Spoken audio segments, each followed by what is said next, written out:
শুভ সকাল আমার প্রিয় বন্ধুরা। নদিয়া জেলার ছোট্ট একটি গ্রাম থেকে আমি পূজা।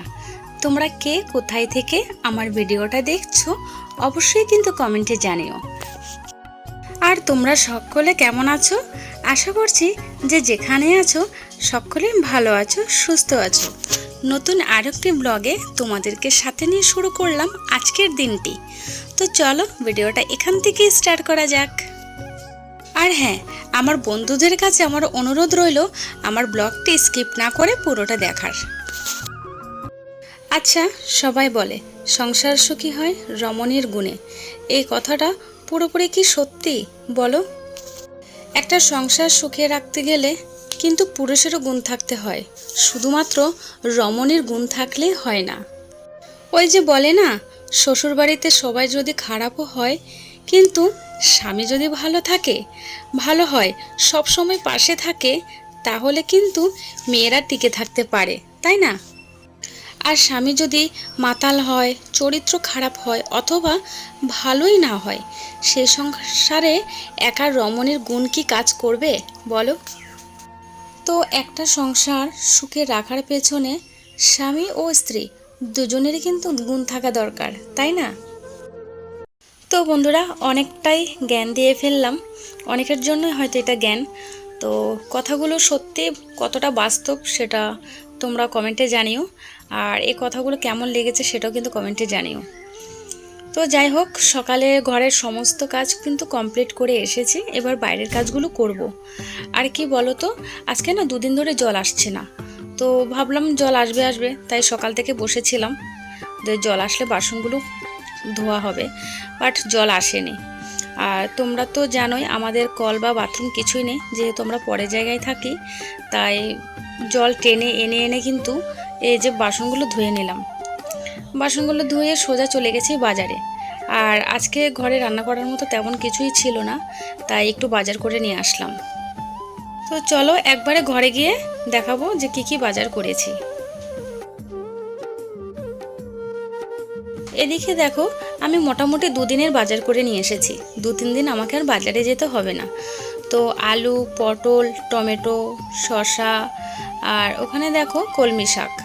তো কলমি শাকটা এনেছি, কালকে ভাজা খাবো, আজকে আর খাবো না। কালকে যেহেতু আর বাজারে যাব না, একবারে কালকের জন্য শুধু নিয়ে এসেছি। আর বাটির মধ্যে কিন্তু একটু মাংস নিয়ে এসেছি। আর এখন সবজিগুলো যেটা যেখানকার সেটা সেখানে গুছিয়ে রেখে দেবো। এদিকে দেখো, আমি ওদিকে মাংসগুলো ধুয়ে ধুয়ে রেখে দিয়েছি আর সবজিগুলো গুছিয়ে রেখে দিয়েছি। এবার এসেছি জামা কাপড়গুলো শুকাতে দেবো। কাকাদের কলে, ওই যেমন বললাম না, পাশের বাড়ির কলে গিয়ে এই জামা কাপড়গুলো ধুয়ে তারপরে এখন মাঠে শুকাতে দিয়ে দেবো। তোমাদেরকেও তো আমি প্রত্যেক ভিডিওটাতে বলি যে এটা আমাদের ঘর বাড়ি না, পরের জায়গায় থাকি, কল বা বাথরুম কিছুই নেই। তো সেজন্য টাইম করলে জলটা না আসলে না খুবই অসুবিধা হয়ে যায় আমার। আর এদিকে দেখো কি সমস্যায় পড়েছি, এই যে সারটা এসে আমার কুমড়ো গাছে 2-3টে কুমড়ো হয়েছে, সব কুমড়ো কিন্তু খেয়ে নিয়েছে। আমি এই যে বাঁশ দিয়ে তাড়াচ্ছি, তো কিছুতেই যাচ্ছে না, কিছুতেই যাচ্ছে না। এই 2টো কুমড়া পুরো বড় বড় হয়েছে, কুমড়োগুলো সব চিবিয়ে চিবিয়ে খেয়ে নিয়েছে, আর গাছটাকে পুরো নষ্ট করে দিয়েছে। এবারে গামলার মধ্যে জল ছিল, সেই জলটা খেয়ে তারপরে গেল। দেখো পুরো গাছটা আমার শেষ করে দিয়েছে।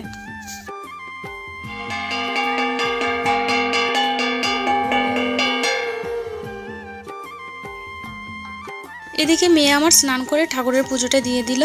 তো এই কাজটা কিন্তু আমার একদম করতে হয় না, যেহেতু আমার মনা করে নেয়। আর আমিও স্নান করে চলে এসেছি, স্নান করে এখন রান্নাটা বসিয়ে দেব। চলো এবার একটা কমেন্টের উত্তর দিই। একটা দিদিভাই কমেন্ট করেছিল যে আমার গ্রামের নাম কি। তো আমার গ্রামের নাম হচ্ছে দিগনগর, শান্তিপুর থানা। তো শান্তিপুর থানার মধ্যে পড়ে এটা, দিগনগর, ঠিক আছে? তো দিদিভাইটার চ্যানেলের নাম হচ্ছে life is love. Life is love এই চ্যানেলের এই দিদিভাইটা কমেন্ট করেছিল যে আমার গ্রামের নাম কি। তো দিদিভাই, আমি গ্রামের নাম কিন্তু বলে দিয়েছি, তুমি কি চেনো? চিনলে কিন্তু আমাকে অবশ্যই কমেন্টে জানিও। এদিকে দেখতে পাচ্ছ মাংসটা আমি ম্যারিনেট করে রেখেছি, টক দই, একটুখানি সর্ষের তেল আর একটু লবণ দিয়ে। আর এখানে সব কিছু গুছিয়ে রেখেছি, আলুটাও ভাজা হয়ে গেছে।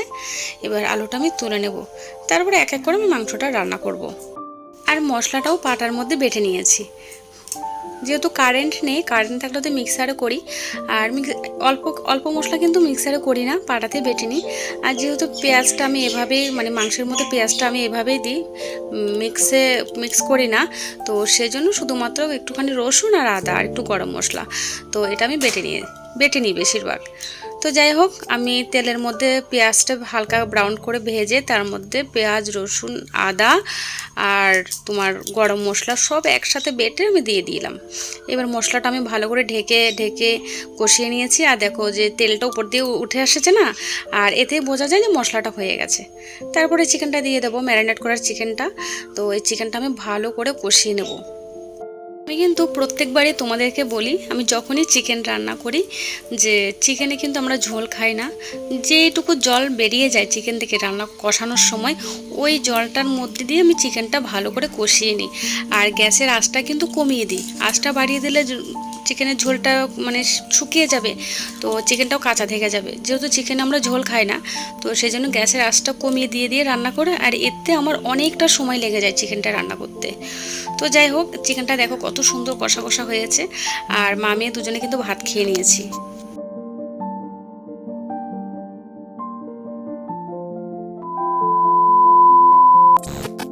বাড়ি চলে এসেছে সন্ধ্যাবেলা, বাইরে মনে হয় বৃষ্টি আসবে, বেশ মেঘ ডাকছে আর এক ফোঁটা ফোঁটা করেও বৃষ্টি পড়ছে।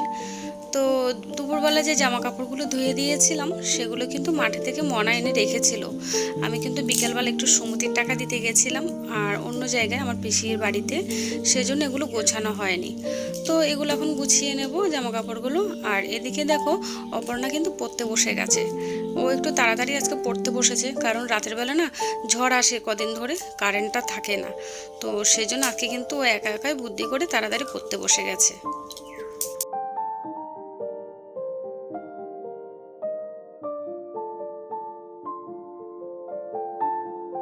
জামা কাপড়গুলো গুছিয়ে আমি এবার চললাম দোকানে। তো দোকান থেকে দুটো ডিম নিয়ে আসলাম। কেন বলো তো, অপর্ণা বলছিল ম্যাগি খাবে, তো ডিম দিয়ে ম্যাগিটা রান্না করি আমরা সব সময়, তো সেজন্য দোকানে চলে গেছি। আর এখানে দেখো ওকে ডাকছিলাম, ও তো বাইরে মানে ঘরের মধ্যে পড়তে বসেছিল, তাই ওকে ডাকছিলাম। তো এদিকে এখন ডিমটা রাখবো, রেখে ম্যাগিটা ঘর থেকে নিয়ে আসবো। ম্যাগিটা রান্না করতে করতে তোমাদের সাথে একটু কথা বলি। তো বন্ধুরা, প্রতিদিনের মতো তোমাদেরকে শুধু একটা কথাই বলবো, যদি আমার চ্যানেলে নতুন হয়ে থাকো প্লিজ আমার চ্যানেলটাকে সাবস্ক্রাইব করে আমার ছোট্ট পরিবারের সদস্য হয়ে আমাকে একটু সাপোর্ট করো। আর যারা সাবস্ক্রাইব করে দিয়েছো তাদেরকে অসংখ্য ধন্যবাদ, অসংখ্য ধন্যবাদ আমার পাশে থাকার জন্য। আর যারা আমার ভিডিওগুলো দেখো তারা প্লিজ একটু লাইক কমেন্ট করে দিও। আর যদি আমার কোনো ভুল হয়ে থাকে তাহলে প্লিজ সেটাও কিন্তু কমেন্টে জানিও। ম্যাগিটা কিন্তু খেতে দুর্দান্ত হয়েছে। তো চলো ব্লগটা এখানে শেষ করি, আর দেখা হবে নতুন আরেকটি ব্লগে। ততক্ষণের জন্য সবাই ভালো থেকো, সুস্থ থেকো।